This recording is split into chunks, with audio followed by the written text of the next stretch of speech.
Halo,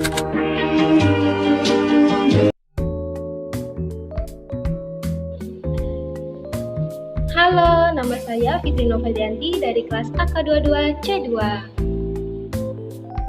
Halo, nama aku Meganila Sapitri dari Prodi Akuntansi kelas AK22C2. Yang pertama, sifat program pensiun. Program pensiun atau pension plan adalah pengaturan di mana pemberi kerja memberikan imbalan atau pembayaran kepada pensiun karyawan atas jasa yang diberikan selama bekerja. Akuntansi pensiun dapat dibagi dan diperlakukan secara terpisah antara akuntansi untuk pemberi kerja dan akuntansi untuk dana pensiun. Ada dua jenis utama dana pensiun yang umum, yaitu program iuran pasti dan program imbalan pasti. Berikut ilustrasi kas antara peserta program pensiun. Yang pertama, ada pemberi kerja atau perusahaan akan berkontribusi iuran atau dana pensiun dan akan diinvestasikan dan menjadi laba atau dana aset dan akan menghasilkan imbalan yang nantinya akan perusahaan berikan ke penerima pensiun atau karyawan. Lalu yang pertama ada iuran pasti. Dalam program iuran pasti atau Defined Contribution Plan, pemberi kerja setuju untuk memberikan iuran dalam jumlah tertentu kepada wali amanah pensiun setiap periode. Berdasarkan rumus yang ditetapkan, rumus ini dapat mempertimbangkan faktor-faktor seperti usia, masa kerja karyawan, keuntungan pemberi kerja, dan tingkat kompensasi. Program tersebut mendefinisikan hanya iuran pemberi kerja. Program tersebut tidak menetapkan imbalan yang akan dibayar kepada karyawan pada saat pensiun. Terdapat pengakuan, yaitu diakui sebagai beban, diakui liabilitas atau beban traktual setelah dikurangi dengan iuran telah dibayar atau aset, pembayaran di muka jika terdapat kelebihan. Jika iuran tidak jatuh tempo seluruhnya dalam 12 bulan, maka akan didiskonto. Lalu ada pengungkapan, yaitu jumlah yang diakui sebagai beban untuk program iuran pasti, informasi program iuran pasti untuk personel manajemen kunci. Berikut contoh soal program iuran pasti. Misal, Juni 2019, iuran pensiun yang harus dibayar oleh PT ABC untuk bulan tersebut sebesar 5 juta. Jika iuran tersebut dibayar semua, maka jurnal yang dibuat adalah beban pada kas 5 juta atau beban di debit 5 juta, kas di kredit 5 juta. Lalu yang kedua, jika baru 3 juta dibayar, sisanya belum dibayar sampai akhir Juni 2019, maka jurnalnya adalah beban pada kas dan liabilitas jangka pendek atau beban 3 juta di debit dan kas 3 juta di kredit dan liabilitas jangka pendek 2 juta di kredit. Lalu yang kedua ada program imbalan pasti. Program imbalan pasti atau Defined Benefit Plan menetapkan imbalan yang akan diterima karyawan saat mereka pensiun. Imbalan ini biasanya merupakan fungsi dari masa kerja karyawan dan tingkat kompensasi pada tahun-tahun menjelang pensiun. Dalam program imbalan pasti, tujuan utama wali amanat adalah melindungi dan menginvestasikan aset sehingga cukup untuk membayar kewajiban pemberi kerja kepada karyawan. Oleh karena program imbalan pasti menentukan imbalan dalam hal variabel masa depan yang tidak pasti, perusahaan harus menetapkan pola pendanaan yang tepat untuk memastikan ketersediaan dana pada saat pensiun agar dapat memberi imbalan yang dijanjikan. Pemberi kerja menanggung risiko dengan program imbalan pasti karena mereka harus memberi iuran dengan cukup untuk memenuhi biaya atas imbalan yang telah ditetapkan oleh program tersebut. Berikut resiko atas program imbalan pasti. Yang pertama, ada resiko aktuarial. Jumlah kewajiban imbalan pasti berbeda dari yang diharapkan karena perubahan asumsi aktuaria. Yang kedua, ada resiko investasi. Hasil investasi atas aset program berbeda dari yang diharapkan. Beban yang diakui setiap periode tidak harus sama dengan iuran tunai. Demikian pula, liabilitas merupakan hal yang kontroversial karena pengukuran dan pengakuannya berkaitan dengan variabel masa depan yang tidak diketahui. Selanjutnya, ada akuntansi pensiun. Salah satunya adalah pengukuran liabilitas pensiun. Salah satu ukuran dari kewajiban pensiun adalah mendasarkannya hanya pada imbalan telah menjadi hak atau vested benefit kepada karyawan. Imbalan telah menjadi hak adalah hak atas manfaat yang diterima karyawan meskipun karyawan tidak bekerja pada perusahaan ke depannya. Perusahaan menghitung kewajiban imbalan yang vested atau vested benefit obligation dengan hanya menggunakan imbalan yang telah menjadi hak pada tingkat gaji terkini. Cara lain untuk mengukur kewajiban adalah dengan menggunakan masa kerja yang vested atau belum vested. Atas dasar ini, perusahaan menghitung jumlah kompensasi tangguhan untuk semua tahun masa kerja karyawan, vested ataupun belum vested, dengan tingkat gaji terkini. Pengukuran kewajiban pensiun ini disebut akumulasi kewajiban imbalan atau accumulated benefit obligation. Pengukuran ketiga mendasarkan pada jumlah kompensasi yang ditangguhkan pada masa kerja yang vested ataupun belum vested dengan menggunakan gaji di masa depan. Pengukuran kewajiban pensiun ini disebut kewajiban imbalan pasti atau defined benefit obligation. Berikut ilustrasi pengukuran kewajiban pensiun yang berbeda. Yang pertama, ada imbalan hanya bagi karyawan yang vested berdasarkan gaji terkini, yaitu nilai kini arus kas yang diharapkan dihitung oleh aktuaris. Yang kedua, ada imbalan hanya bagi karyawan yang belum vested berdasarkan gaji terkini, yaitu nilai kini arus kas yang diharapkan dihitung oleh aktuaris. Yang ketiga, ada imbalan hanya bagi karyawan yang vested dan belum vested berdasarkan gaji masa depan, yaitu akumulasi kewajiban imbalan. Dan yang terakhir, kewajiban imbalan pasti. Berikut kewajiban atau aset imbalan pasti neto, liabilitas atau aset imbalan pasti neto atau neto, defined benefit liability atau aset, disebut juga status pendanaan atau funded status, adalah defisit atau surplus yang terkait dengan program pensiun pasti. Defisit atau surplus tersebut diukur sebagai berikut, yaitu kewajiban imbalan pasti dikurangi nilai wajar aset program atau jika ada. Defisit atau surplus sering disebut sebagai status pendanaan dari program tersebut. Jika kewajiban imbalan pasti lebih besar dari aset program, maka program pensiun mengalami defisit. Sebaliknya, jika kewajiban pensiun pasti kurang dari aset program, maka program pensiun tersebut memiliki surplus. Berikut adalah contohnya. Defisit. Kewajiban imbalan pasti 1 juta, aset program 900.000, dikurangi kewajiban imbalan pasti neto menjadi 100.000. Lalu yang surplus, kewajiban imbalan pasti 150.000, aset program 200.000, dikurangi kewajiban imbalan pasti neto menjadi 50.000. Kewajiban atau aset imbalan pasti neto sering disebut sebagai liabilitas pensiun atau aset pensiun pada laporan posisi keuangan. Selanjutnya ada biaya jasa dan bunga neto. Beban bunga lebih besar dari pendapatan bunga atau beban bunga lebih kecil dari pendapatan bunga, yaitu laba neto. Lalu ada pengukuran kembali, yaitu penghasilan komprehensif lain. Biaya jasa. Untuk menentukan biaya jasa kini dan kenaikan kewajiban imbalan pasti terkait perusahaan, yang pertama yaitu menerapkan metode penilaian aktuarial. Yang kedua, mengatribusikan imbalan pada periode jasa. Yang ketiga, membuat asumsi aktuarial. Di dalam menerapkan metode penilaian aktuarial, IISB menyimpulkan bahwa perusahaan harus mempertimbangkan tingkat kompensasi masa depan dalam mengukur kewajiban kini dan beban pensiun berkala jika formula imbalan program menggabungkannya. Dengan kata lain, kewajiban kini yang diakibatkan dari janji untuk membayar imbalan sebesar 1% dari gaji terakhir karyawan berbeda dari janji untuk membayar 1% dari gaji terkini. Dengan demikian, Dewan menerapkan metode Project Unit Credit atau sering disebut sebagai metode imbalan yang diakru secara prorata sesuai jasa atau sebagai metode imbalan atas jasa tahun atau Benefits or Year of Service Method yang menentukan beban pensiun atas dasar tingkat gaji masa depan.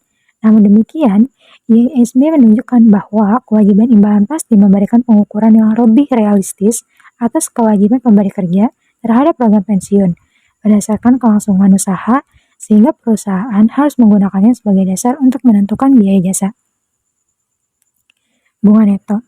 Di dalam menghitung bunga neto, perusahaan mengasumsikan bahwa tingkat diskonto, kewajiban imbalan pasti neto, dan aset pensiun yang ditentukan pada awal tingkat diskonto atau discount rate yang didasarkan pada imbal hasil obligasi berkualitas tinggi dengan persyaratan yang konsisten dengan kewajiban pensiun perusahaan. Berikut adalah contoh rumusnya. Yang pertama yaitu bunga neto sama dengan kewajiban imbalan pasti dikali tingkat diskonto dikurangi dengan aset program dikali tingkat diskonto. Artinya, Bunga neto ditentukan dengan mengalihkan kewajiban atau aset pensiun pasti neto dengan tingkat diskonto. Singkatnya, beban pensiun terdiri dari dua komponen. Yang pertama yaitu biaya jasa dan yang kedua yaitu bunga neto. Aset program dan imbal hasil aktual. Aset program atau plan aset pensiun biasanya merupakan investasi pada saham, obligasi, efek lain, dan real estate yang dimiliki perusahaan untuk mendapatkan tingkat imbal hasil yang wajar. Sebagai ilustrasi, asumsikan Hasbro Company memiliki aset program pensiun sebesar 4.200.000 pada tanggal 1 Januari 2013. Selama tahun 2013, Hasbro membayar iuran sebesar 300.000 untuk program dan membayar imbalan pasca kerja sebesar 250.000. Imbal hasil aset program aktual adalah 210.000 untuk tahun tersebut.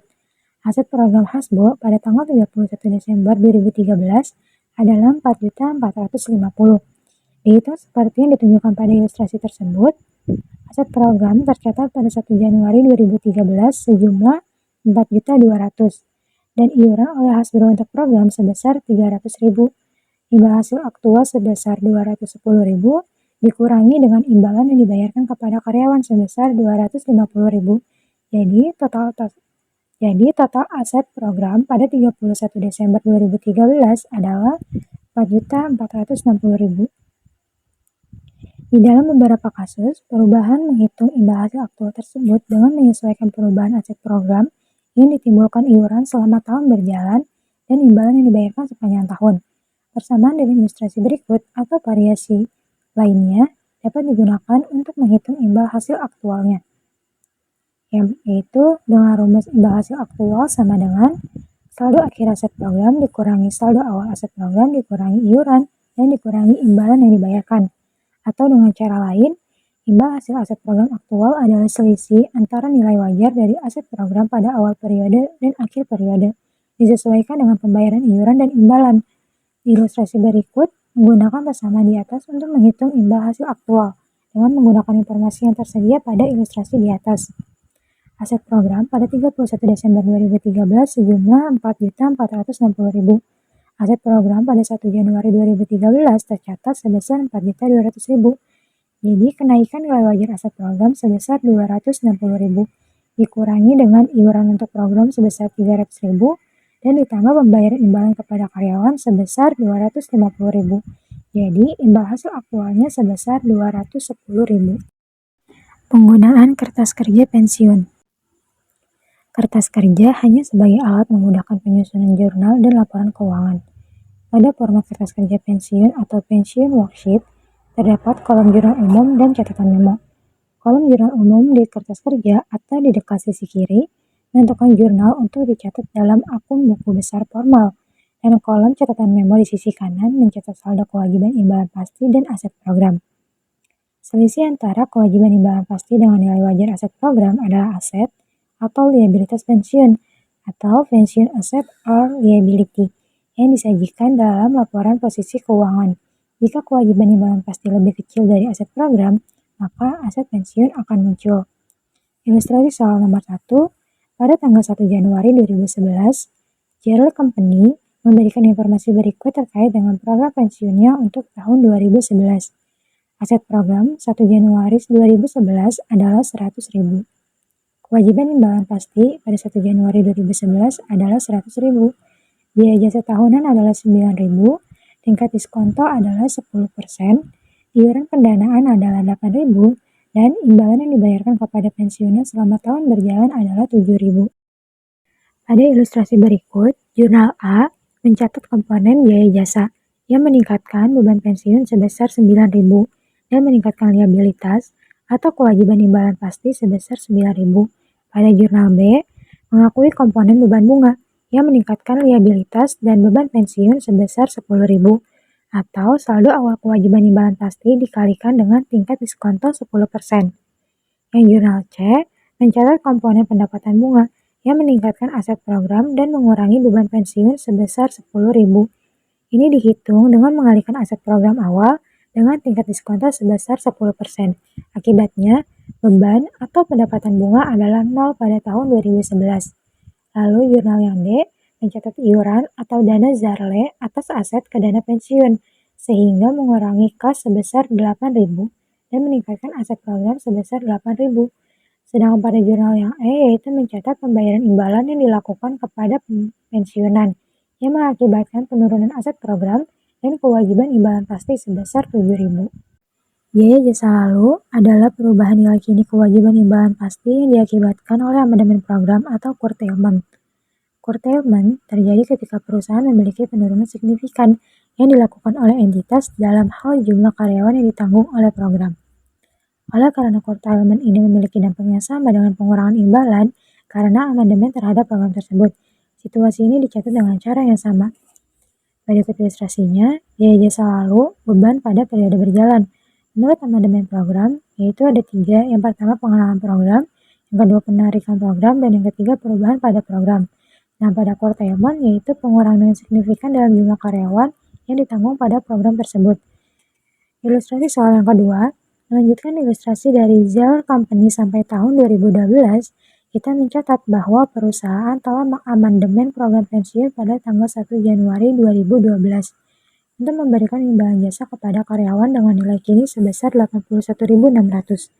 Fakta tambahan berikut berlaku untuk program pensiun di tahun 2012. Biaya jasa tahunan adalah sebesar 9.500, tingkat diskonto adalah 10%, iuran pendanaan tahunan adalah Rp20.000, dan imbalan yang dibayarkan kepada pensiunan selama tahun berjalan adalah Rp8.000. Pada ilustrasi berikut, baris pertama dari kertas kerja menunjukkan saldo awal akun aset atau liabilitas pensiun dan akun memo.